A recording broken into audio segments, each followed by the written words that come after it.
You're listening to Thunderquack Podcast Network.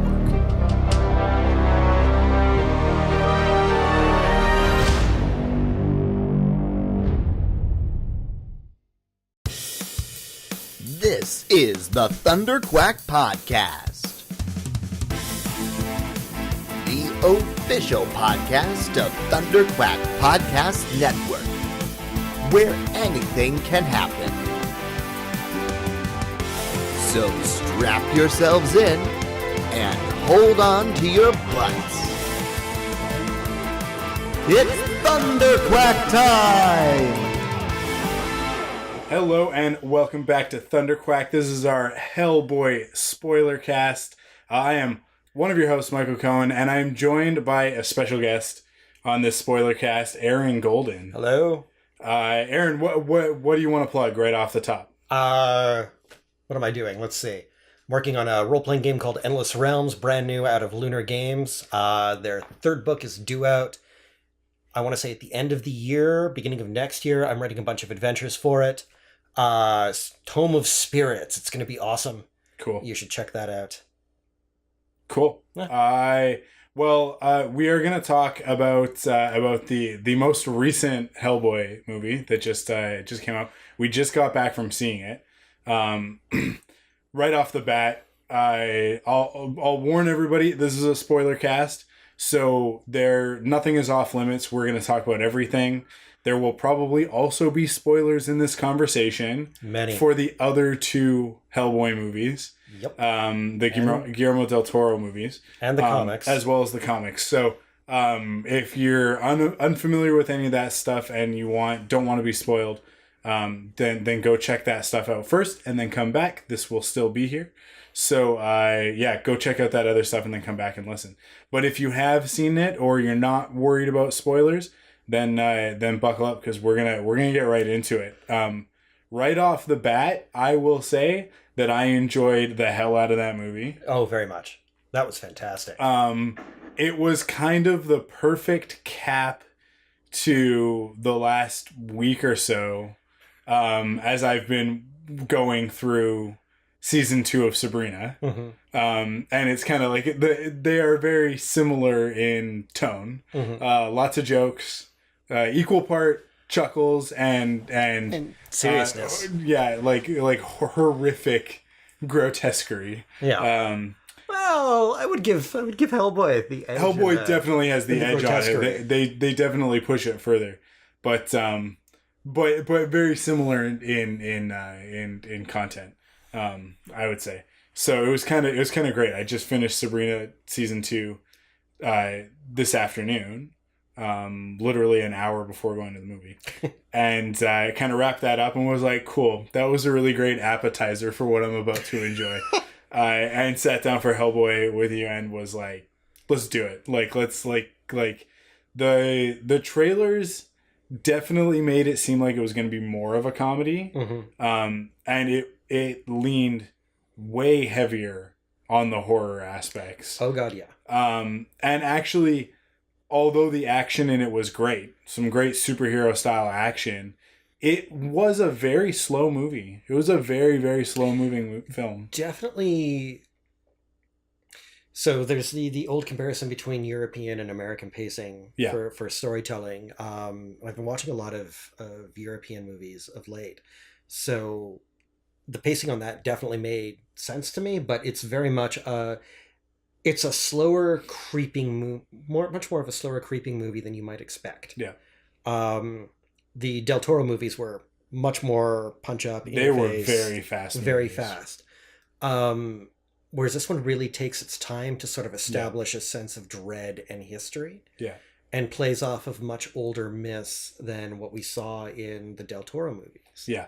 Which I thought was interesting. Like starting immediately off with King Arthur. Yeah. And then being like, yes, that one. Yeah. Yeah. It's such a great intro. Yeah. It definitely sets the table for you right off the bat with the teaser at the beginning of it being Arthur, Merlin, and the witch, Nimue, played by Mila Jovovich, who is our antagonist for the film. it just it gets it right there with the King Arthur, that one, which is like, okay, so that's the sense of humor. This is the tone of the film. And then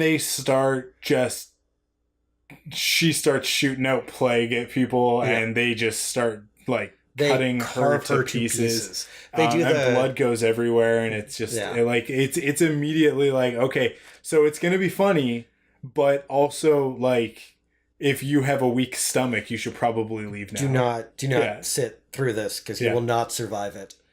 Yeah, it gets progressively more and more and more just bloody, gory. They start off the movie by dismembering Mila Jovovich. Yeah. Like, that is literally what happens. They establish that, she's one of the various demons or monsters or whatever that can't be cut by mortal weaponry. Yeah. And they're like, oh, by the way, Excalibur! And she's like, shit. Yeah.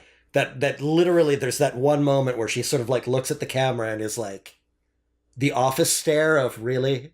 This is how we're beginning this movie? And then they take her various body parts, lock them in boxes, and send them off. Yeah. This is the beginning of the movie. Yeah. Now, I don't know what this movie is rated. Do you know? Is it? I have no idea. Is it? I feel like it should be an R. It, at the very least. NC-17, I think would be the safer bet. I guess there was more than one F-bomb in it, hey? Way more than one F-bomb. No nudity. It must have been no nudity. No nudity. None at all. Which is surprising. I was shocked.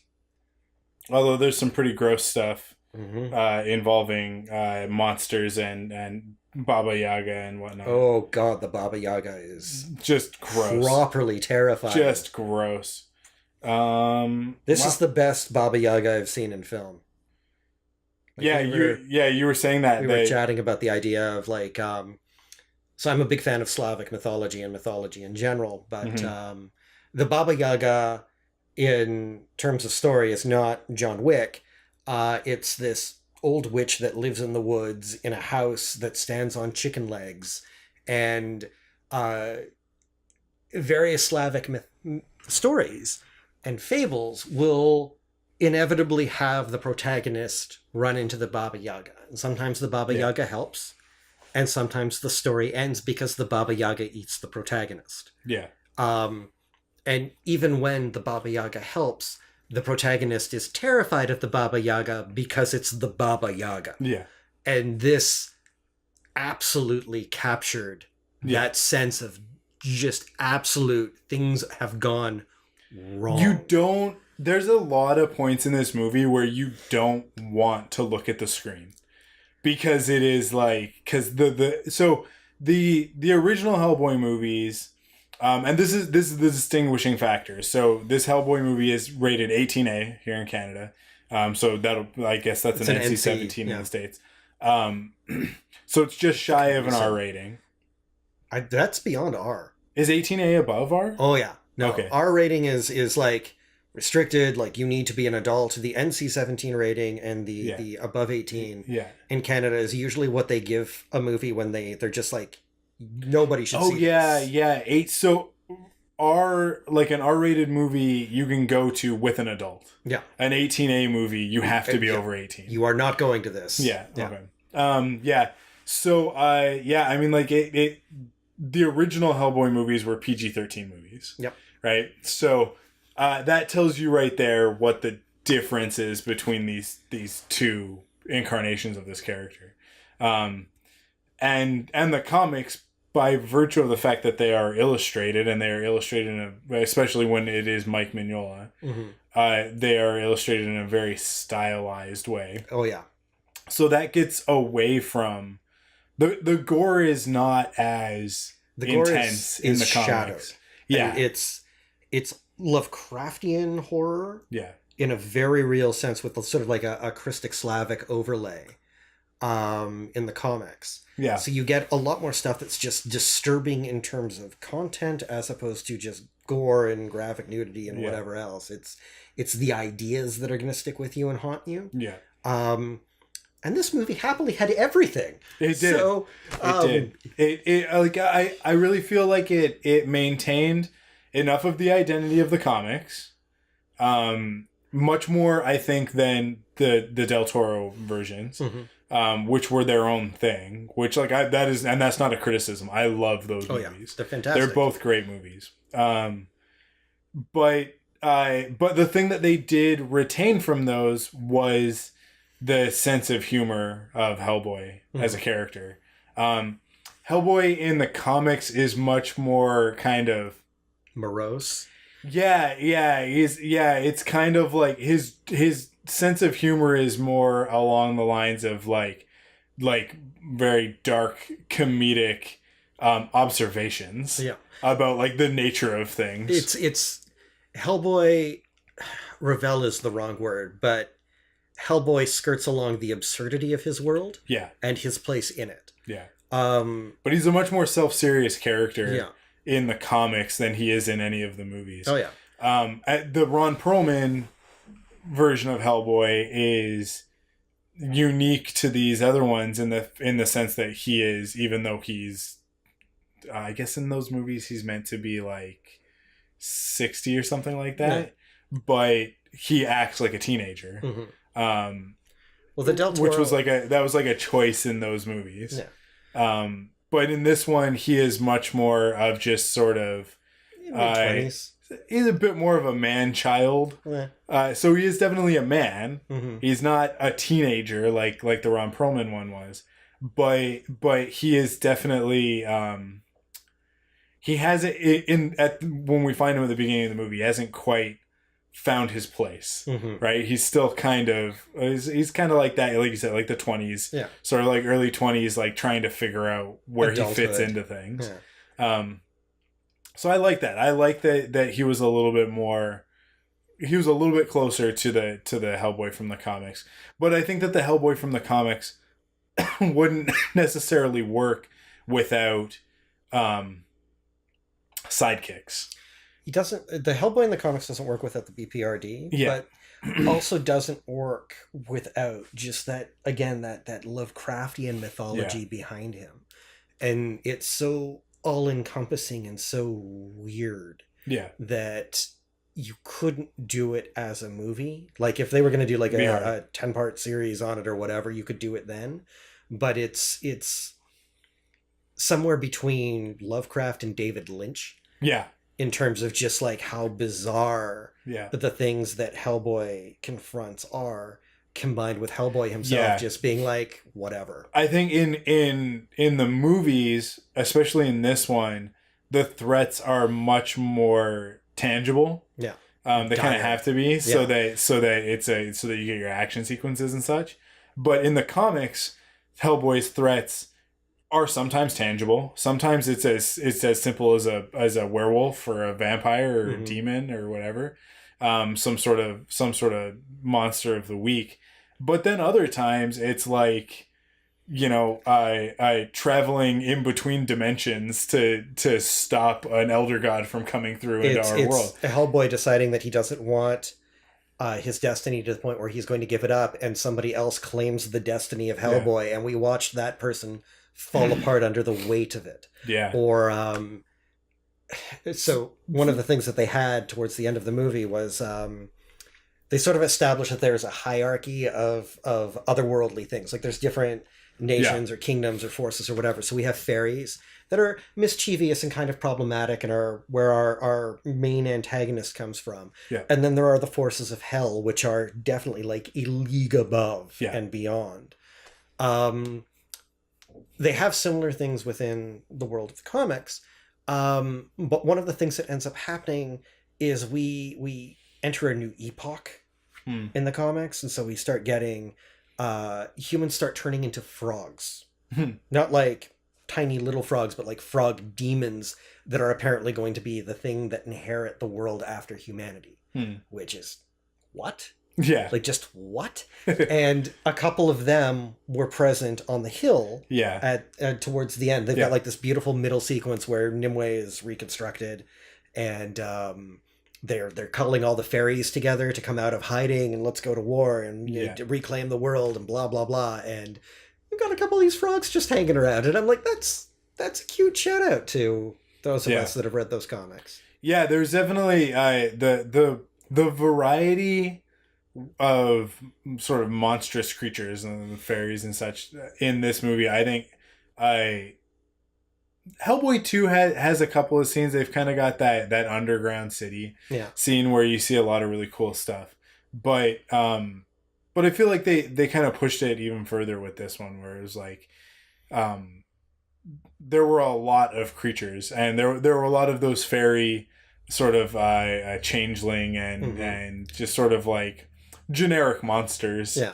Sort of at that one point in that one scene. But then when Hellboy picks up Excalibur and hell opens up and the demons start coming out of hell, you're introduced to a whole other realm of just I mean, and it gets I likened it to sort of that Clive Barker sort of just like bones and horns and weird blade leg scythe things and just like creatures that don't serve a purpose other than torment they just and destruction. Didn't make any kind of log. Like you look at them, you're like, that what again? But you're watching it move, and you're like, I can see how that could be real. They're like nightmare fuel, pure nightmare fuel. There's a beautiful. Do you ever see the Silent Hill movie? The first one. The second one was garbage, but the first one's great. The first one's a really good movie. They did a making of. Yeah. I think on the Blu-ray. It was either on the making of or commentary track, and they start talking about how they constructed the monsters with the idea of, well, no, we're going to bring them out in light, and we want them to be disturbing. Yeah. We want them to be grotesque. Yeah. As opposed to just scary or gory or whatever. Yeah. And with the demons out of hell, they definitely hit that exact thing, because you're seeing them in broad daylight. Yeah. There is nothing hidden about their appearance. No. And it just makes it so much worse. And they come out and there is not there's no suspense to it. And I think that was the thing that was the most kind of horrific and terrifying thing about it, is that it wasn't one of those like, and then the demons come out and everybody runs away and it's like, oh my God, don't let them catch you. No, like this thing, the first one that comes out, it just grabs a guy and just like, it's a guy crossing the street too. Like in a suit and tie. Just going to work or whatever. Yeah. And he just grabs him and just, he's got one arm that's like an arm, and then the other arm is like this weird blade thing. And he just like takes this guy and flips him and slams him on the top of the blade. Yeah. Just because. Yeah. Not the one like just because like it's just, I'm just killing this guy in the most casual way possible. There's one that had like a third arm growing like out of its rib cage kind of thing. Yeah. And so it was picking up people with like its two natural arms and impaling them on this third arm that had a spike rising out of the palm.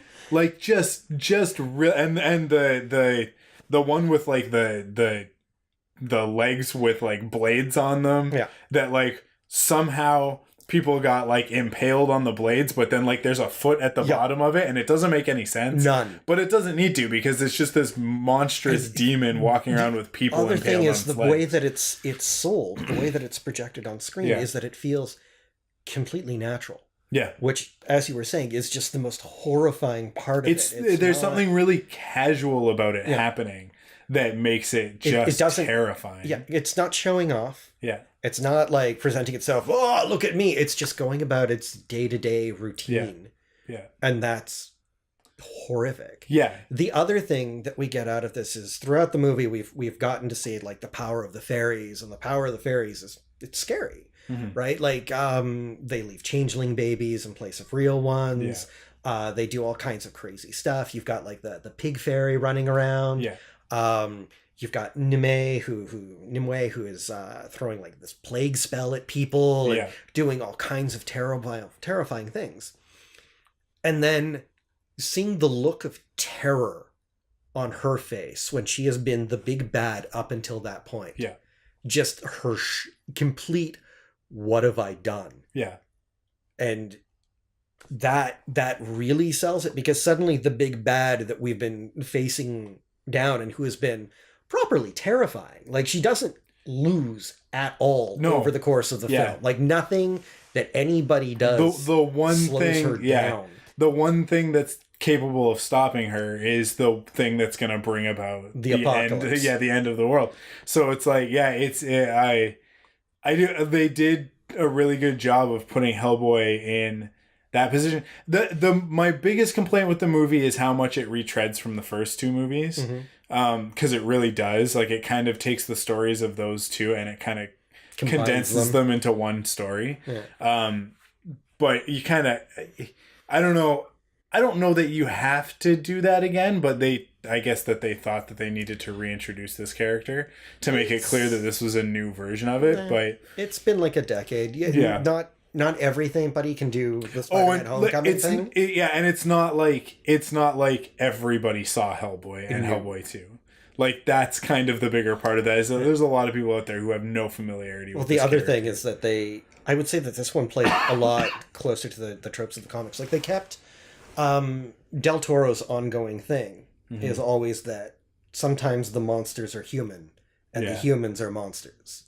And, I mean, you see that more and more in his work. And, I mean, Hellboy, both of them, the Del Toro ones, encapsulated that. And it's not a thing that's really explored in the comics as much. It's not a thing that matters, but they continue to explore it here. Yeah. And it became an ongoing arc for pretty much everybody. And it was interesting to see how many characters weren't static, but were actually dynamic and moving around that same concept. Even the luchador at the beginning sort of had that play, but had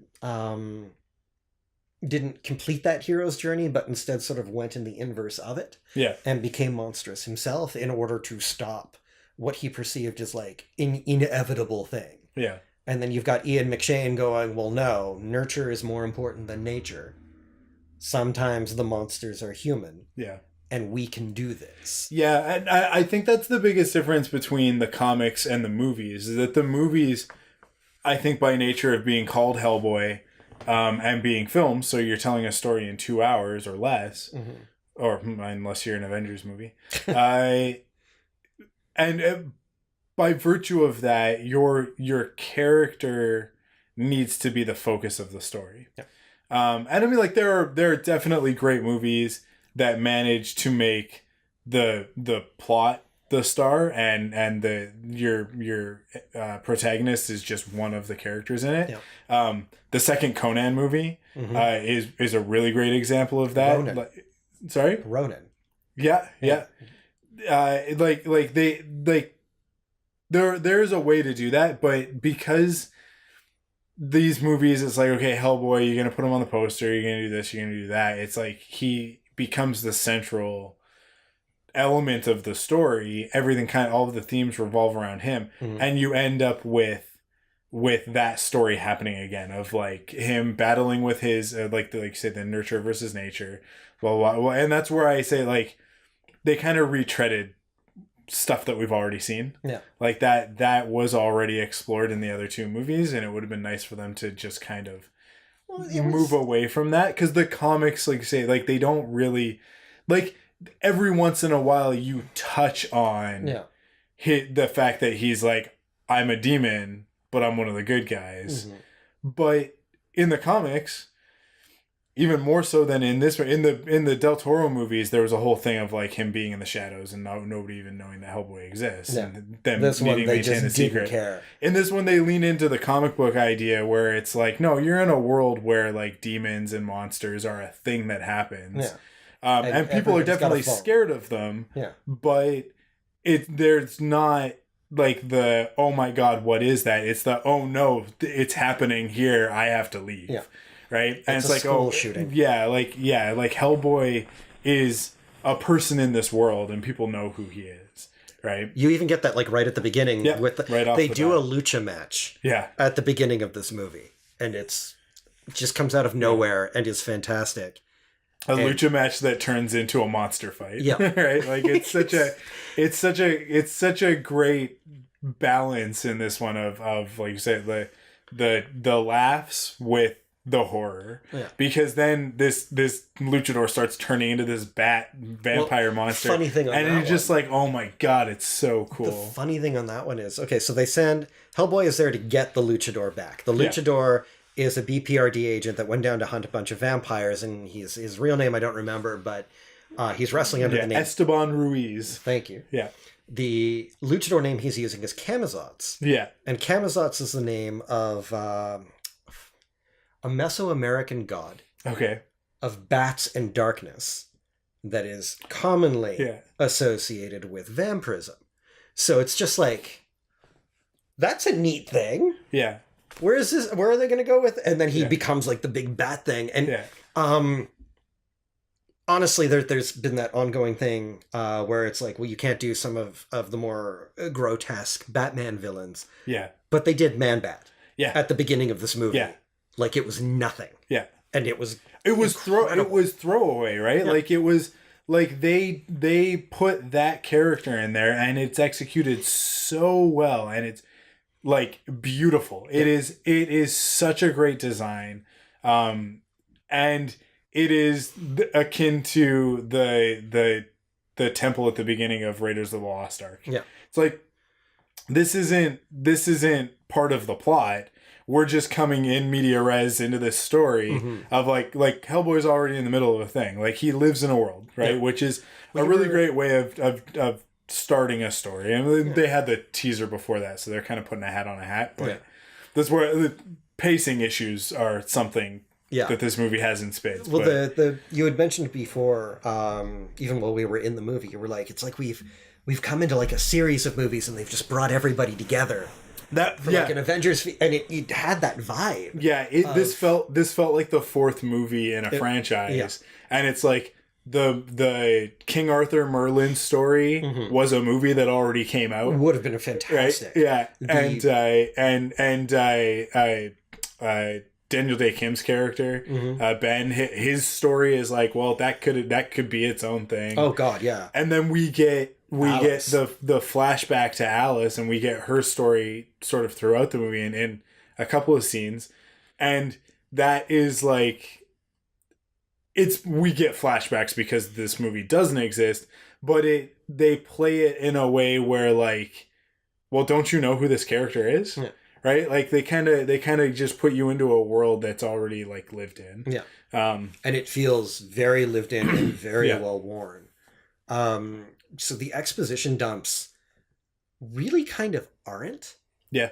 Like, because you're able to follow along with the conversations that the characters are having without them having to take a step back and be like, so in this year this happened. It's just, okay, so in this year this happened. Okay, and then other character chimes in and is like, well, according to this source, and just adding a new piece of context to information that the characters already know, and because they're having that conversation and they're all competent and aware, we're able to follow along and figure out what it is they're talking about and why this information matters. It's how you do exposition properly. Yeah, for sure. It is very it's very Star Wars in its in the way that it deals with exposition, where it's like, well, there are kind of, like you said, like there are two ways of doing it. There's the exposition of like a James Bond movie, where we're going to stop and we're going to explain everything to the audience in the way like we're going to give you the whole mission up front, and it's going to be, I mean, like the Austin Powers movies make fun of this by naming one of their characters Basil Exposition. Or there's the Star Wars way of doing it, where you have characters in the story who don't know what's going on, and you use a wise character to impart a little bit of wisdom, and in the middle of that wisdom is conversation, the story of the film, right? So there's a lot of moments in this one of like, well, I'm going to explain to you, because Broom is going to explain to Hellboy, you know, well, we've got to stop her because of this. And then these guys are going to explain to Hellboy what happened at the end of World War II. Yeah. And like Hellboy's going to explain to Ben about what happened with this changeling. It's like, we're going to kind of like clue characters in by telling them another story, not by giving them exposition. Of going like, because it could have been very easy to go like, oh yeah, that pig monster, he's a changeling. Yeah. Changelings do this, and this. Yeah. But it's like, no, that's not like... Show, don't tell. Yeah, it's like, no, I'm going to tell you the story of Alice, which involves this changeling character. It's mini and then you're going to understand the changeling, you're going to understand his motivation as a character, as well as the stakes of sort of like this battle between him and Hellboy that very one-sided, but and like why Alice feels the need to help Hellboy out of nowhere. It's mini movies, right? Yeah. It's that concept of you're doing mini movies within the context of the larger movie, and all of it adds up to something that is greater than the sum of its parts. So that's where it's like the movie has some weird pacing issues, but at the same time it doesn't, because it plays like a comic book. It works. Like there was no point in the movie where I was bored. Yeah. There was no point in the movie where I was like, okay, this looks like a good time to go to the bathroom. There was nothing where it was very much the movie begins and I'm going to sit there and I'm going to watch this movie. The one scene that went on a little bit too long was the three giants. It's just like, it was cool. There was cool stuff in there, but he got rocketed across the screen from a giant hit one too many times. Yeah. Where it was like, okay, we get it. Like, they're giants. They can hit him really far. He's Hellboy. It doesn't stop him. Yeah. He doesn't care, right? Like, he'll just keep fighting. There's, like I said, there's cool stuff in there, but it's almost like two giants would have been enough, but the third giant kind of pushes it a little bit further. Or you could, I would have had him he does use one of the giants against one of the other giants, but I would have shortened that whole sequence by having him take out the first two giants together, using them against each other, and then him having to pick up the sword and fight the last giant by himself. Right? For me, it was so they establish right away. So there are these giants that get loose and they wake up and whatever. And there's the secret society. I thought we weren't even going to have the giants. I thought that it was a trap. Yeah, that it was a red herring the whole time, right? But then it turns out, no, they actually were there. Yeah. In which case it's like, Cult of Osiris, like... You guys are dumb. Why would you, kill him after you deal with the giants? Let the giants beat the crap out of him first. Yeah. Right? And then you ambush him. Why be busy ambushing him so that you can get ambushed? They deserved it. They deserved it 110%. Yeah. I liked their establishment of weaponry. Yeah. We were both joking about like, oh, look, it's Ghost Riders on horseback with spears. Yeah, yeah. It was great. Yeah, no, those big backpacks and stuff, it was like, wow. So yeah, it's a secret English society of lords that are terrible misogynists and ride out and hunt down giants when they show up and cut off their heads, and they have this secret seer with them, and the secret seer has told them that they should ambush and kill Hellboy, and three giants have woken up, and I mean, they can handle two, maybe. Like, they're used to handling like one at a time, but like two, they're pretty sure they can do, but three is like, no, we've called in Hellboy because we need your help. But then they're like, but we're going to ambush Hellboy before we fight the giants. And I'm like, you guys are dumb. Yeah. Yeah, so that was one of the only parts where I'm like, this was kind of... It was kind of weird, but it was like an excuse to get him to London. Mm-hmm. And it was kind of like, you didn't really need an excuse. Yeah. It could have just been... We need Hellboy. Nimue, yeah. Yeah, we work with... Well, they didn't know about Nimue at that point. Well, no, not yet. But like someone said, like, you could have kind of skipped that part of the story. Yeah. And just like Nimue starts to be a thing. Like Well, it did one thing that I thought was actually very important, because we didn't really understand how powerful and durable Hellboy is. That's true. Until that point. Yeah. And it's seeing him take all of the hits and, interestingly enough, not really fight back against the humans that are trying to kill him. Yeah. So right away there's that sense of well, no, he's going to protect humanity, and he doesn't want to fight these humans, even as these humans are clearly trying to murder him. Yeah. And the humans all die because the humans are dumb. Yeah. And they get ate by giants, which is a fitting end for stupid humans. And then Hellboy takes on the 3 giants that these guys couldn't fight. Yeah. After taking on all of the damage that these humans could throw at him. What was the thing? Like the spears gave it like 5 times the power of an electric chair. Yeah. So you're seeing like Hellboy lit up from within. Yeah. Just from electricity, and he just kind of shrugs it off. Yeah. Yeah. Yeah, it definitely slows him down, but it doesn't like at one point he has the one spear stuck through his clavicle, the right side, and broken off in him. Yeah. And then 2 guys with spears in him. Yeah. And then they turn on the electricity, and the guy has to crank it all the way up to the top in order for them to knock Hellboy out. Yeah. Not kill him, just knock him unconscious. Yeah. And he wakes up and he's still got the spear in him, and he's been stabbed through multiple times. He doesn't even look really hurt so much as just really annoyed. Yeah, he's just perturbed by it, and then he just kind of one of the other things that I think they did really well in this movie is that he is battle scarred. His body is just covered, riddled in scars, and so it's like you can tell that he knows that they're not doing anything to him. Yeah. But he is put off by the whole ordeal, right? He's just like, why does this keep happening to me, right? Like, you can just kind of tell that there's a little bit of there's a weariness in this Hellboy that isn't in the Ron Perlman Hellboy. Where he was very much like, oh, I'm going to save these kittens, and I'm going to hang out and drink beer with Abe Sapien, and we're going to, have a good time. Sing a song and eat junk food and whatever. And I'm going to hang out on this rooftop with this kid, and it's going to be fun. Because he's human, right? Yeah. He's the monster that is actually human. Yeah. But more human than anybody else at the BPRD, right? But in this one, he's really struggling with that. Yeah. And that's the conflict with his father. He's very alone. Yeah. And I think that is probably the distinguishing factor in that part of his character as to why he's so different from that other one. Because the Hellboy in the Guillermo del Toro stuff, we get all this backstory of like his history with Selma Blair's character, and he's grown up with Abe Sapien around and in the BPRD with all of these people, and like his bodyguard guy that like is his best friend as well. And it's like there's.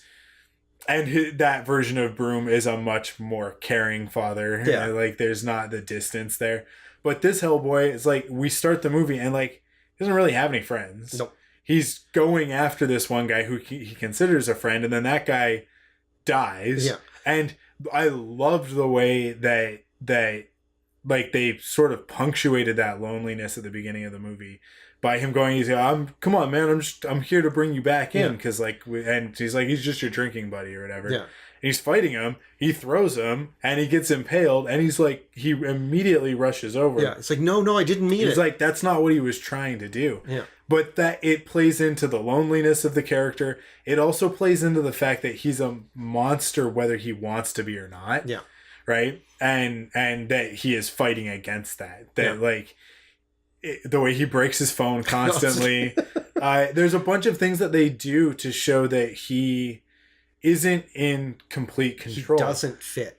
But then at the end of the movie, when we jump to 6 months later, and he's got these friends that he's now surrounded himself with, and he's a very different character. He's found a family. Yeah. He's found a family. And he seems much more in control of himself. Yeah.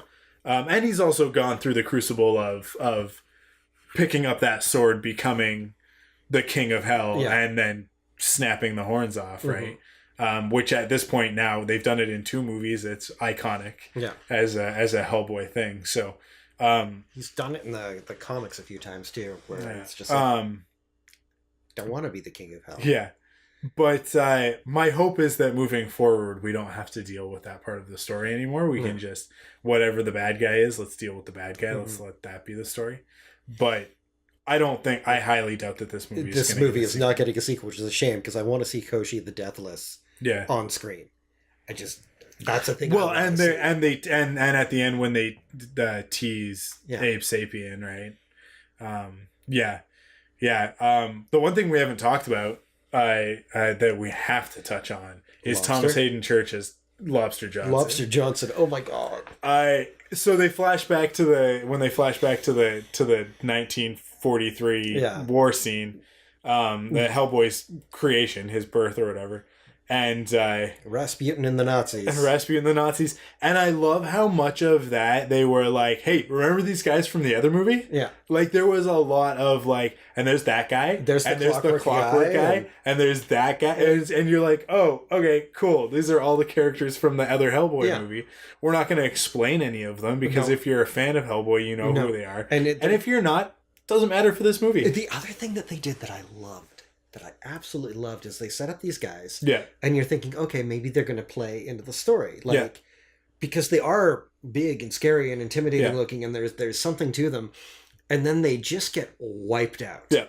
Like, it's just like, no, we're done with Nazis. The world should be done with Nazis. Yeah. Can we move on, please? You know, I think that's actually a good observation, because at the time that the first two Hellboy movies came out, particularly the first one, Nazis were an abstract concept of like, oh yeah, remember Nazis? Yeah. Indiana Jones punches them in the face. Yeah. And you're like, cool, that's cool. They were a part of history. They're gone now. Thank God for that.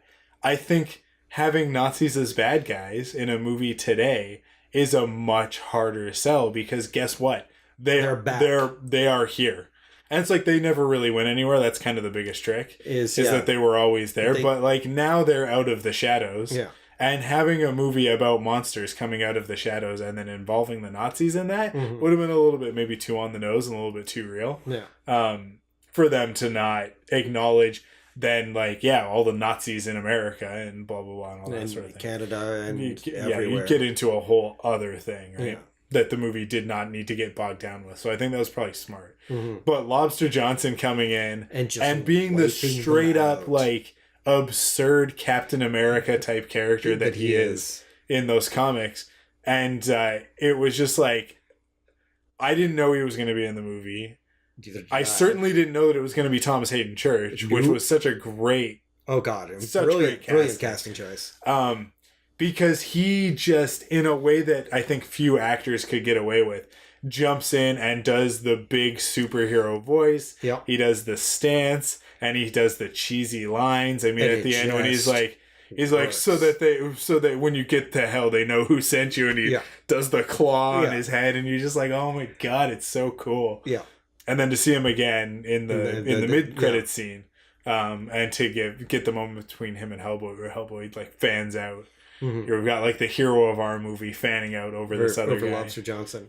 But you could tell in the theater that we were in, which was empty. Yeah. There were maybe 10 of us in that theater. I think. Oh God. Maybe 12. Yeah, maybe 12 if you were lucky.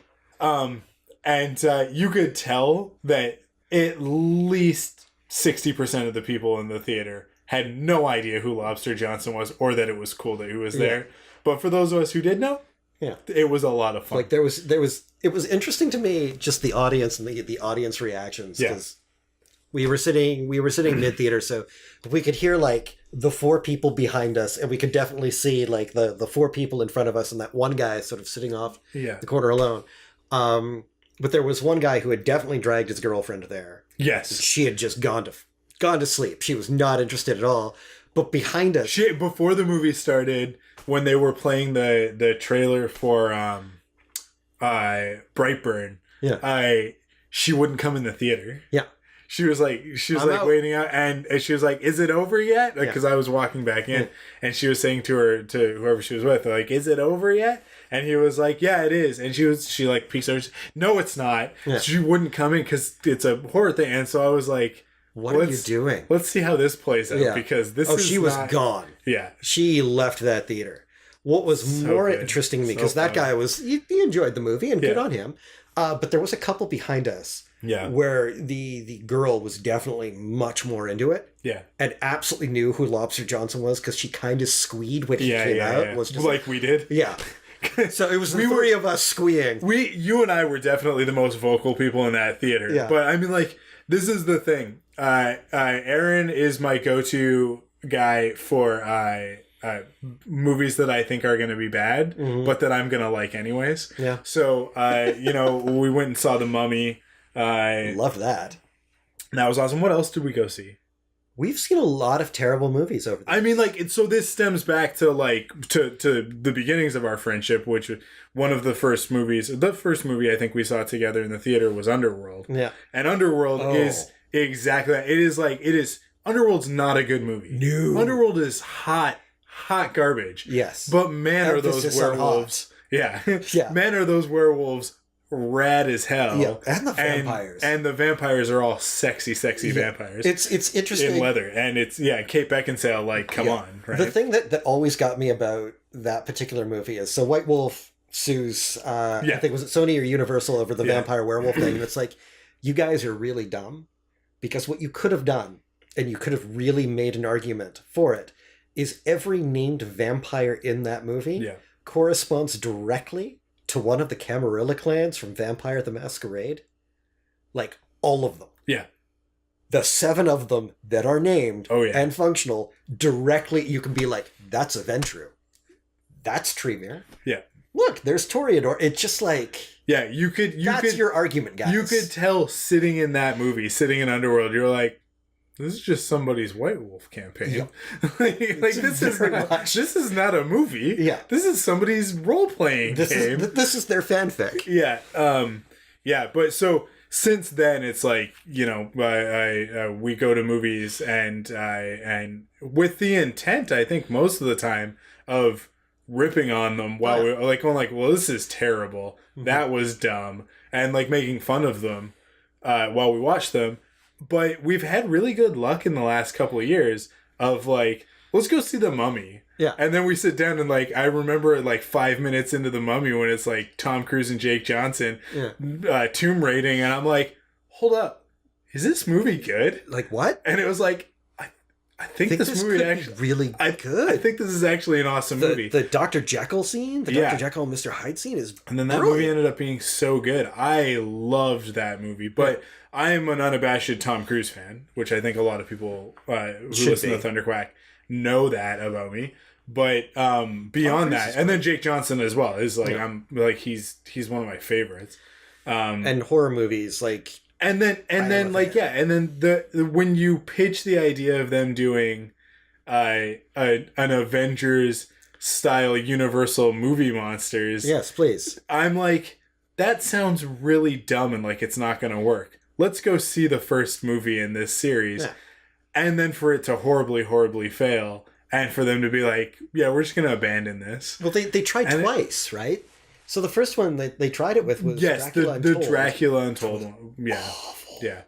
And I loved every second of that stupid I haven't movie. seen that one. I will happily watch that with you, and we can podcast that. But The Mummy was much better and set up a much more interesting world. And I would have been very, very happy to see that movie continue, but it sort of did the same thing that the DC movies do. Yeah. And that it didn't concentrate enough on being a solitary good movie. It was trying to build a franchise. Yeah. And you need to have a solid foundation before you can do that. I think the key, and I think this is where Hellboy actually, like I said, this movie's not going to get a sequel. This is not the beginning of a new franchise. But this movie deserves it more, I think, than The Mummy did. Yep. Because this movie does what The Mummy didn't do in that respect, is that The Mummy's just trying to build a franchise, so let's introduce 5 characters at once. With this movie, it was no, we have something to say about the character of Hellboy. There's more to talk about with this character than the first 2 movies talked about. And there's a different approach here, right? It's the difference between a Christopher Reeve Superman and a Man of Steel Superman, right? So let's go in and let's approach this from something that's a little bit truer to the comics, a little bit more on the horror vibe, a little bit less in the fun, campy action side, right? And I that was worthwhile. I that's a great reason to go back to this character and tell a new story with him. The action or retell a story as if that's how you want to look at it. But it needs to be noted, the action sequences are great. Oh, they are fantastic. But they are not the focus of the movie. No. No, but they tell a solid character story that does exactly what Iron Man did. The Incredible Hulk didn't, but Iron Man did, and that's why the MCU became a thing. Mm-hmm. And you spend that 2 hours with Robert Downey Jr. as Iron Man, and when the movie is over, you don't want it to be done. No. Right? And like, I want more of this character. I want more time with him. And that's why post-credit scenes work. Mm-hmm. That's why the DC movies don't. Yep. Because the DC movies, when I finish Aquaman, I go, okay. Neat. I don't need to see another Aquaman movie right now. But I finished Spider-Man Homecoming, and I'm like, I need more when of this. is the next Spider-Man movie? Gimme. Right? Like, just start it now. And it's like Star Wars does it as well, in my opinion. Because I finished Solo. I just rewatched Solo a couple weeks ago, like a week and a half ago. And you get to the end of Solo, and you're like, well, what's their next adventure? Yeah. Like, I want to know what the next adventure is. I want to see the Darth Maul thing. Pay off. Yeah. I know a lot of people have problems with Solo. I had a single problem with Solo. And I actually think that in the right light, it makes him a better character. Yeah. And my problem is, he's known for being like the big famous pilot. Yeah. And then they have the thing, they download the robot. Yeah. Into the ships. So the ship is actually the pilot. Yeah. Han's a smuggler and a con man. Yeah. All of that makes sense for him to take the credit of everything that robot does in the Millennium Falcon. Yeah. Oh no, I'm the best pilot you'll ever see. Perfect. Yeah. Perfect. It's the thing about Han Solo, not to go too much into a Solo spoiler cast now, but Solo's been out for almost a year, so you had your chance. It's on Netflix. But the thing about Solo, and the thing about that in particular, is that it's not Han making the Kessel Run in less than 12 parsecs, if you round down, isn't about L3 or the Navicomputer or any of that. It's about Han being stupid and foolhardy enough, but with the right kind of luck, that he actually pulls it off. Yeah. Because anybody else would just go through the proper lane and make the right jump. Yeah. Han is the only one dumb enough to fly into the Maw, to fly into an asteroid field, to hunt Rathtars, right? Like, that is Han Solo's character. Is that, like, to go out into the freezing cold on a Tauntaun to save Luke, right? Like, that Han is dumb enough to do these things. Han is dumb enough to approach Kylo Ren. Yeah. Just be like, take off your stupid helmet. Yeah. Let's go home. Yeah. Yeah, and that's exactly it. It works out for him every time, but his biggest mistake, the way that he raised his son, is the end of him, right? Look, you can get away with anything. You just kind of go forward. Yeah, but so to me, it's like, like, I agree with you that like it is funny that that's Han to a T to take credit for making the Kessel Run in less than 12 parsecs, even though L3 is the reason why they make the Kessel Run in less than 12 parsecs. But at the same time, it's like, it was Han's idea to hook L3 directly into the computer, into the Navicomputer, so that she become one with the ship, right? And it was Han's idea to go into the Maelstrom in order to get out of there faster, to get to Severine, right? So yeah, like, nobody else would have done that. No. Lando wouldn't have done that. Lando would have played it safe. He would have jettisoned the coaxium and headed for the other side of the galaxy to get away from Crimson Dawn, right? Beckett would have done the same thing. Kira would have done the same thing. Chewie probably would have done the same thing. But Han has that thing of, like, this is dangerous. This is stupid. I'm going to do it anyways. Yeah. I can probably get away with this. And the one time that he does dump his cargo, he gets himself into trouble with Jabba. Yeah. And it doesn't go away. Right? So, I don't know. Like, I think that the character of Han Solo in Solo is 100% consistent with everything else that we see of that character. People want to focus on Han in A New Hope and act like that is Han Solo. But Han, I just rewatched Empire Strikes Back. I'm really excited for Star Wars Celebration, which started today as we record this. Yeah. And so I've been just kind of going through Star Wars and watching them. So I just watched Solo, Empire. I watched Empire, and then watching Empire made me want to watch Solo. Because watching Empire after, it was the first time I'd watched the movie all the way through after having seen Solo. Yeah. Like since last year. And there was so much more in Empire as a result of Solo being a thing that exists. I was like, man, this is so great. Like, it enhanced it. So I wanted to, like, complete the loop and, like, go back and watch Solo again and then connect the dots. Solo is the rare prequel that actually adds more to later performances. Yes. And the thing that I think a lot of fans miss is they want the old expanded universe.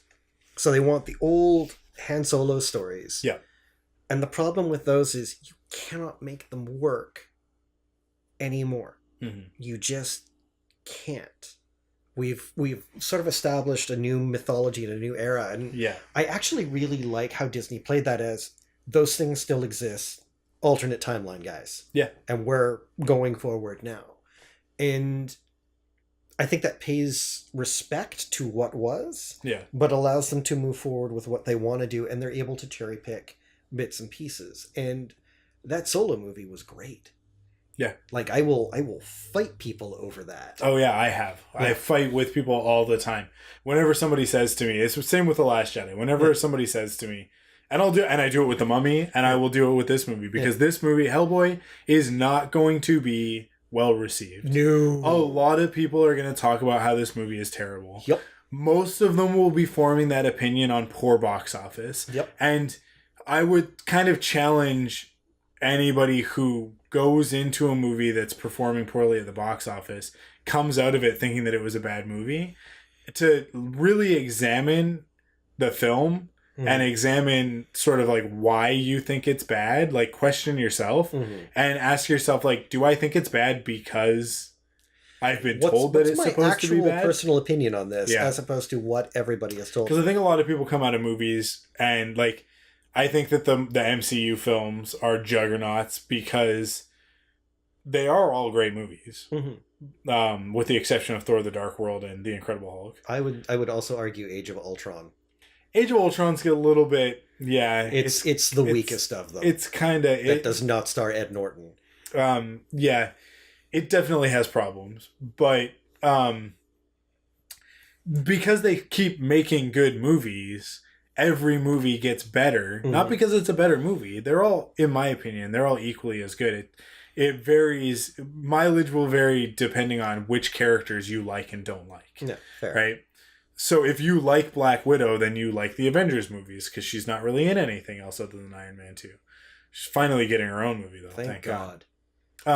If you like The Vision, then you like the movies that he shows up in. If you like Spider-Man, then you like the etc. Right? And if you don't like a specific character, then that's gonna right. But they get better and better in the eyes of people because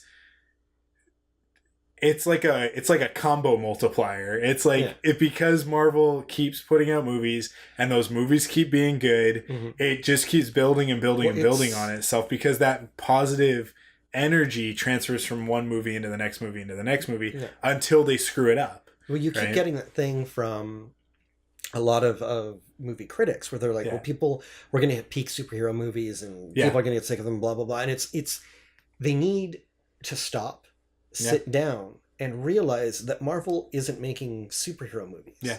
They're making good movies that happen to have superheroes in them. And Iron Man, and I would argue before that Blade, really set the tone of what that is and what that looks like. And everyone else is still playing catch up, except for Hellboy, because they literally sat down and were like, "We're going to make a good movie."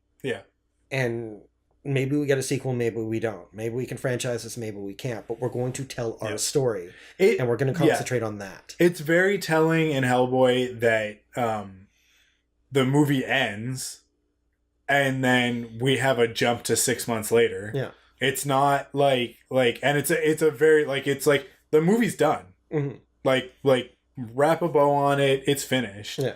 And then they're like chunk 6 months later, and then you come in with just a really cool scene of Mm-hmm. like, this is the potential of where this could go if we do another one, and we're gonna tease Abe Sapien, and then the mid credit scene is gonna just be a funny joke, Mm-hmm. and then the end is gonna be terrifying. Is gonna be terrifying, and it's gonna tease who the bad guy could be in the next one. Yeah. And to me, it's like they made a very conscious decision of like, don't leave anything open ended. Mm-hmm. Finish this story, and then if we're lucky enough to get another one, here's a little tease of what that could be. It's right? Iron Man ended. Like Iron Man again started the whole Marvel thing. Iron Man ended. Yeah. And then if you sat through the credits, because at that point nobody sat through the credits. No. The only movie that I think had like a post-credit scene at that point was Pirates of the Caribbean. Yeah. With parts 1, 2, and 3. And I mean, sitting through it was not worth it. It was the monkey, the dog, and I don't remember what the third one was because the third movie was not great. I don't remember what the third one was. But it's just Tony Stark coming home. Yeah. And Nick Fury being there and being like, I am Iron Man? Yeah. Really? Yeah. And then just being like, hey, nerds in the audience, Avengers. Yeah. And he just saying the word. That was the whole point of that. It was just to say Avengers. Yeah. And then people will go, oh, cool. Yeah. They want to turn this into a thing. Like, I can remember finishing Iron Man, and I think I saw it the first time, and I don't think we stayed to the end of the credits. And then I saw it again. I definitely didn't.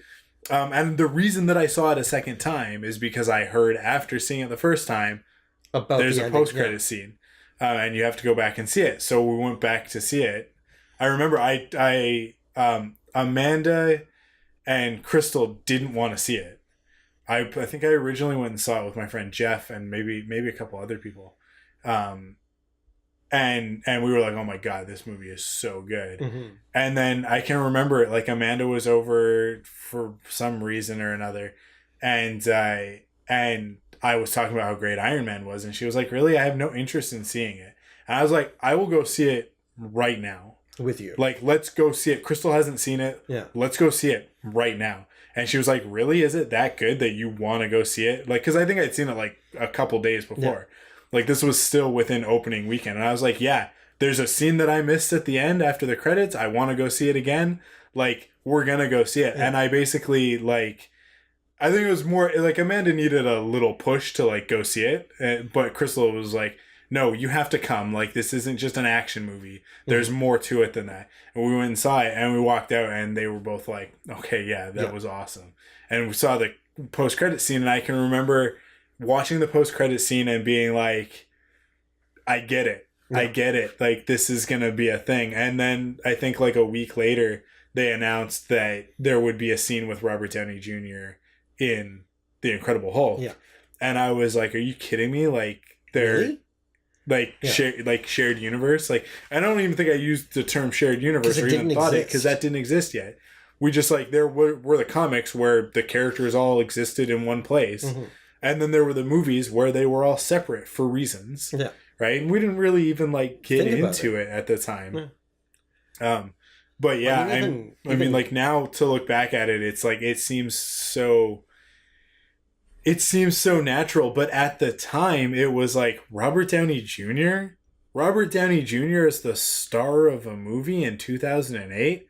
That's a big gamble. That's a risk. Yeah. Yeah. Iron Man? Really? Iron Man. Iron Man. D-list Iron Man. Iron Man is a C-list character. Yeah. Tops at that point in Marvel Comics. Yeah. And the reason why they did him? They didn't have the rights to anybody else. Yeah, they literally there was no one else. They did not have the rights to the X-Men. They have lost the movie rights through doing just stupid crossover bullshit in the comics, which they're still doing. Yeah, and I have issues with Marvel Comics. Yeah, yeah, but the movies are great. Marvel's comics and I think DC as well have always DC's better at the event. Yeah. But because they don't do as many. Yeah. Yeah, there can sometimes be 3 Marvel events running at once. There are 3 right now going, I think. I'm guessing there's probably an X-Men one. Yep. There's an Avengers one. Yep. And there's probably something that nobody cares about, like Inhumans, or maybe there's a Spider-Man. No, because they just did Spider-Verse 2. Yeah, which was okay, I guess. So what's the third one? I don't remember. It's always something that nobody cares about that they're trying to make happen. Yeah. Like when they tried to do an Inhumans event, it was like nobody cares the about only this. reason that they pushed the Inhumans was because they didn't have the mutants. Yeah. And I don't know if you saw the Inhumans TV show. No, I saw the full trailer for that series, and I went, cool. I'm out. Yeah. I'm not watching this. Yeah. I sat through all of it, and regret it? You missed nothing. Yeah. I don't regret it. I watch a lot of weird stuff. They tried to make it MCU in the same way that they tried to make S.H.I.E.L.D. MCU, right? Like, they kind of have all that. Kind of. Yeah. Kind of. I love that, because people who are fans of Agents of S.H.I.E.L.D., now we're just kind of talking about whatever, but people who are fans of Agents of S.H.I.E.L.D. still try and justify its existence as part of the MCU, and people who don't care about Agents of S.H.I.E.L.D. or who dropped out in season 3 like I did, are like, that far? It's not MCU. It's done one really cool thing.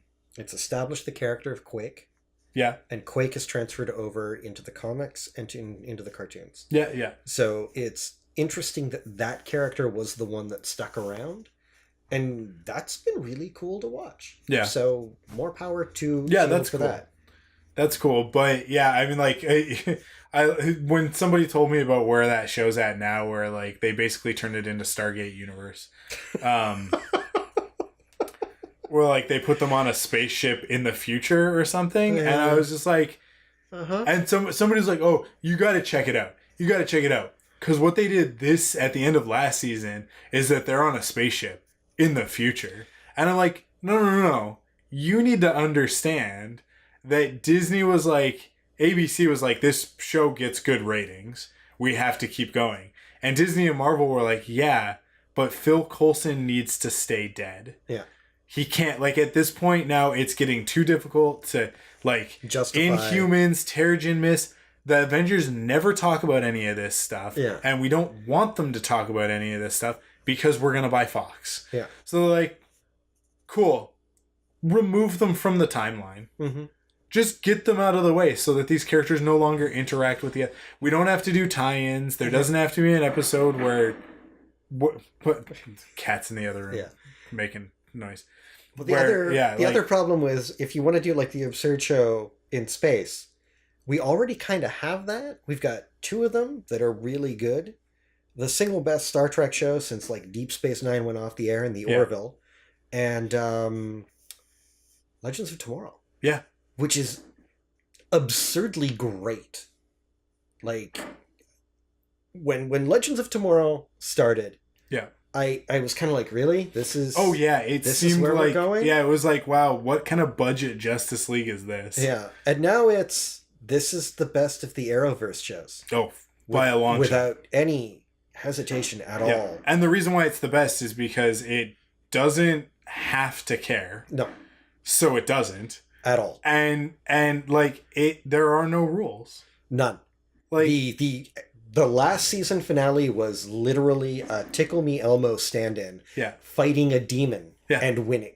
Yeah, that was the climax, and they earned it. A Tickle Me Elmo stand-in that was in fact the concept of Captain Planet. Like, and I think they may even make a joke about Captain Planet in the process of it, because they all have to basically bring all of their souls elements together, of harmony or whatever. Yeah, in order to create this like a Stay Puft Marshmallow Man that is Tickle Me Elmo. I mean, like, it is 3 things combined. It's Captain Planet, Stay Puft Marshmallow Man, and Tickle Me Elmo combined into one concept, into one story to fight a demon, to fight the devil, essentially, and it wins. Yeah, and there is no... Yeah, Legends is just stupid fun. It's absurd and fantastic and great, It has an incredible ensemble cast.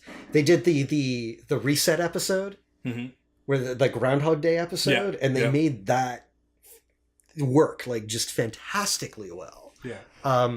At this point, I don't think there's anything that they can do that is wrong. Well, they've set themselves up in a way that they can go from, time travel in the first season to time anomalies in the second season to now we have to deal with supernatural problems. It's that throughout concept time of they're constantly in evolving. Season 3, yeah. And they reinvent every season. And the characters themselves are fully aware of it. Yeah. To the point where they're like, oh, we got a call from like Barry and Ollie and Kara. Sounds like it's time for the yearly crossover event. We don't need to be involved in that. Amazing. Yeah. Amazing. Yeah. They're almost like they're kind of taking just a little bit of that flavor of Deadpool with the fourth wall stuff. But just enough so that they're not just doing Deadpool, but that they're just kind of being irreverent. And that's I talk about this on Quiver all the time. All of the other Arrowverse shows, and then I think even Black Lightning takes it even further. I haven't watched Black Lightning, but from what I've seen, this is the impression that I get. They are all so self-serious. Yep. They all act like they're telling high drama stories, and they're not. It's melodrama. And there's a big difference between those two things. Here's the other... And melodrama's not bad. No. But people act like melodrama is bad because soap operas made melodrama bad. Melodrama, well, it's not just that. It's classism in terms of storytelling. Sure. And it's, people talk about like high art and, it should be high art. But the high art of today is the melodrama of yesteryear. Yeah. Like, nobody talks about any of the high art plays that were going on in the Elizabethan era. We talk about Shakespeare, which was low art. Yeah. Nobody talks about... They were the Avengers of the time. Yeah. Like, nobody talks about any of the stuff that was going on around, like, 18th century high literature, or whatever, whatever. We talk about Edgar Allan Poe, the Penny Dreadfuls. We talk about Dracula. Dracula was a game changer. We talk about, like, Mary Shelley's Frankenstein. We talk about that stuff because that's the stuff that's actually like the human beginning of pulp. And sticks with us, right? Like, nobody is going to care about whatever the high art is today. They're going to be talking about Stephen King, like the modern Shakespeare, in like 100 years from now, provided any of us are still here. Yeah. So there's nothing wrong with genre. And if you're looking down at genre, stop. Yeah. Don't take yourself so seriously and have a little bit of fun. Yeah. Yeah, absolutely. And I think like that is like for creators to look at what they're doing and to realize that like, Christopher Nolan had a lot of success making a very serious Batman movie 3 times. 2 times. Sure. 2 times. Because he made the one movie and then he kind of made a different movie the second time. And then the third time he just kind of made the second movie again. Well, but worse, but a lot worse. So the reason why, and we've talked about this ad nauseum, I think, at this point, is Batman works as a dark story because Batman is a dark character. Yeah. And Nolan hit the nail on the head with the idea that Batman is not about revenge, Batman is about protection. Yeah. And so it works. And we were even getting back into Hellboy territory. The Del Toro movies and this movie are a very different beast. And the comics are a very different beast. But they all work because it's very much about something demonic that is still human, fighting on behalf of humanity. And that's what ties them together. That's the core of the character. Yeah. And as long as you're true to the core of a character, you can make a story work. Yeah. When you don't, it doesn't. Yeah. So, like Batman v Superman, for instance. Oh, Dawn of Justice. So, Superman in that story makes no sense because they stripped away the core of who Superman is. Yeah. Batfleck, Batman was actually the best part of that movie. Because Batman was still true to the concept of, I'm protecting people. That's what I do. And it gave us a very interesting take on Batman in that it's Batman as James Bond, which is nothing that we had ever seen before. Like, they made Bruce Wayne matter. That's cool. And of course, Wonder Woman was there as well. And that's not a knock on Wonder Woman. It's a knock on the writing, which was awful. But it gave us Gal Gadot's Wonder Woman, which led to the best DC movie so far. People are saying Shazam's pretty good. I'm looking forward to Shazam. I haven't seen it yet. Neither have I. I'm really looking forward to it. But they took away the core of what makes Superman Superman. Yeah. And it's people do not distrust Superman ever, because he is Superman. That is the core concept. Superman. That is the heartbreaking thing about what was set up with Man of Steel, and then I think the misstep of Batman v Superman that then leads into Justice League. And they try and correct in Justice League, but it's kind of too little too late. They did the damage already. Yeah, because Man of Steel is asking the question. It's sort of Jonathan Kent trying to protect Superman, which is such a foolish thing to do, right? Just ridiculous. But I think like the foolish thing in that is the humanity of it, and I think that's what makes it work, is that Jonathan Kent is like, people aren't ready for you. They won't. They'll be afraid of you. Like he's afraid, and so he's transferring all of his fears onto Clark. But then the end of that movie, after he saves Metropolis, after he does everything that he does, and he loses part of himself in the process by killing Zod, like he sacrifices what is possibly the most important thing to him, which is sort of his moral code. Yeah. Superman, right? Which is a very earned thing over the course of that movie. And I mean, like, Zod gives him no other choice. And the performance from Henry Cavill in that moment is so incredible. Good. The way he just howls. I mean, like, Man of Steel is a great movie, but it has a bad rap because the subsequent damage. Yeah, damage that's done by the other thing is that they tried to do like a dark take on Superman without going like fully evil Brightburn style. But I think the thing that Man of Steel manages to do that then they screw up in the other ones is that Superman isn't dark in Man of Steel. The world is dark. Right? The world that he grows up in isn't the world of the 1930s or even the 1970s.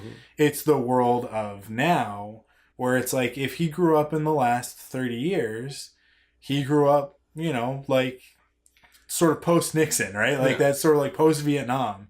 All of that. Post-9/11. Post-9/11. And that's like, the world is a much more complicated place now than I think it was, at least in terms of the media and the way that we tell stories, right? What they needed, what DC needed to do, and again, this is a thing that I think a lot of people have pointed out, and I know we've discussed it, is that they needed another Superman movie before we got BVS, before we got Dawn of Justice, where it's Superman making the world a better place to live in. Because you need to see that effect for Batman versus Superman to work. Yeah. Because at the end of Man of Steel, the government does not trust Superman. The world doesn't really trust Superman, and Superman has not done anything to make the world better. Yeah. Not really. He saved it, but he hasn't changed it. And you need to see that betterness, that growth. But but the end of that movie, when, you know, the whole, because it ends with his conversation, like the voiceover conversation with his mother.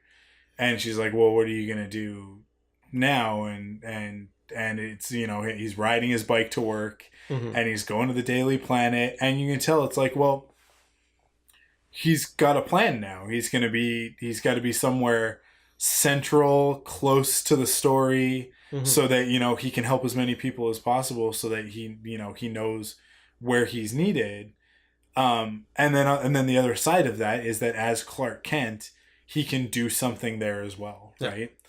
And you end on such a hopeful note of like, this is the track in the soundtrack is titled "This Is Clark Kent," Mm-hmm. and that to me is like that was the thing that Man of Steel did so perfectly, is that it ends on the glasses and the working at the Daily Planet, and now he's going to be the mild-mannered reporter and Superman. We also get to see Lois Lane be a reporter. Yeah. And be a real fantastically reporter. good at her job. Like that Man of Steel did a lot right. Yeah. And then you get into Batman v Superman, where you immediately put him into a position where he abuses his power in saving Lois and going in and doing what he does. And creating a real problem, which like that is very much a story of today, and it's like if Superman, an American or seemingly American icon engages with a combatant like enemy combatants on foreign soil, is he an agent of the United States of America, or is he independent? Like, can he be controlled? All that stuff. Those are interesting questions to raise, but the movie didn't raise them. No, it kind of like used them in a really bad way to try and take Superman down a peg, and it's like everybody is already taking Superman down a peg, like in pop culture, right? Like everybody already craps all over Superman. What we need now, what we need in this era, is for Superman to be what he was at the end of that movie, which is like a beacon of hope and something for us to aspire to. For a second Man of Steel movie, like Man of Steel Part 2, they should have done Manchester Black. They should have done Truth, Justice, and What's So Funny About Truth, Justice in the American Way. God, they did a cartoon version of it that was fantastic. I can't remember. Superman versus the... God, I can't remember the name of it. I don't know. They've put out so many of those animated ones. Yeah. But it was originally written, I think, the comic by Garth Ennis. Yeah. Who despises superheroes except for Superman. Yeah. So it's always interesting because he just rags on superheroes constantly. Yeah. And then you put him in charge of a Superman book, and you will get some of the best Superman stories you will ever see. And he's kind of a terrible person. Like, he likes his shock value storytelling above all else, and then he just gets it's such a juxtaposition. And he wrote a comic that was all about that, all about Superman versus the Elite.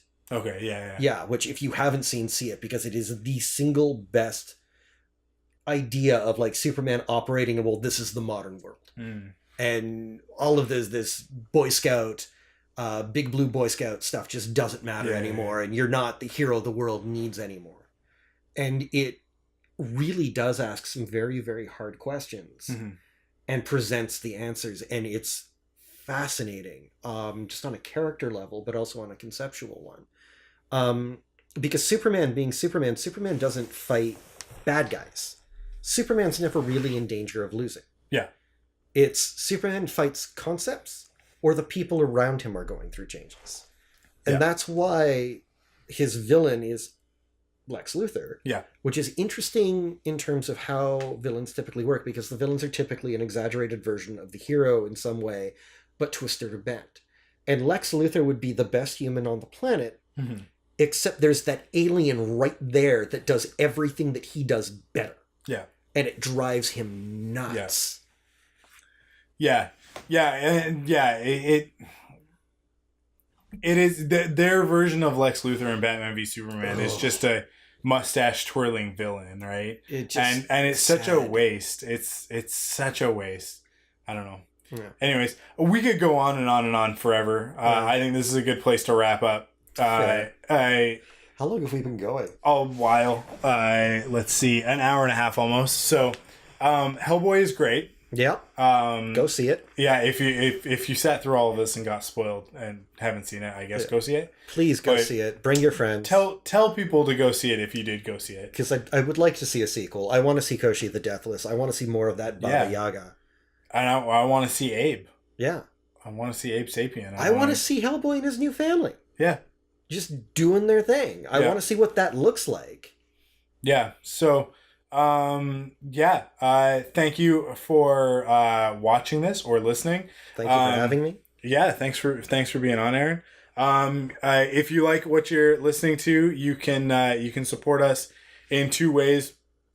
First, by going to store.thunderquack.com and picking up some merchandise, or by going to patreon.com/thunderquack and kicking in with your monthly pledge of support. $1 gets you access to the exclusive Thunderquack podcast, to the Facebook group, and we're in the process of kind of overhauling our Patreon stuff with Arrow ending at the end of 2019. So there's going to be a lot of big changes in the future, and probably more content like this because we don't have to talk about Arrow every week. So yeah, so I stay tuned for more details on that stuff in the future. But in the meantime, you can head to thunderquack.com to check out all the other great podcasts in the network. And if you're watching this on YouTube, give us a like. Be sure to hit subscribe. And maybe send this to a friend who thought that Hellboy was pretty good and wants to hear us talk about it. And then also Solo and Iron Man and everything Superman else. And everything else. And even send it to your friends that didn't like Hellboy. Yeah. Prove them wrong. It's not so much proving them wrong, but give the opposing viewpoint, right? Yeah, for sure. It's important. So cool. Well, thank you everybody for listening, and we'll catch you on the next one.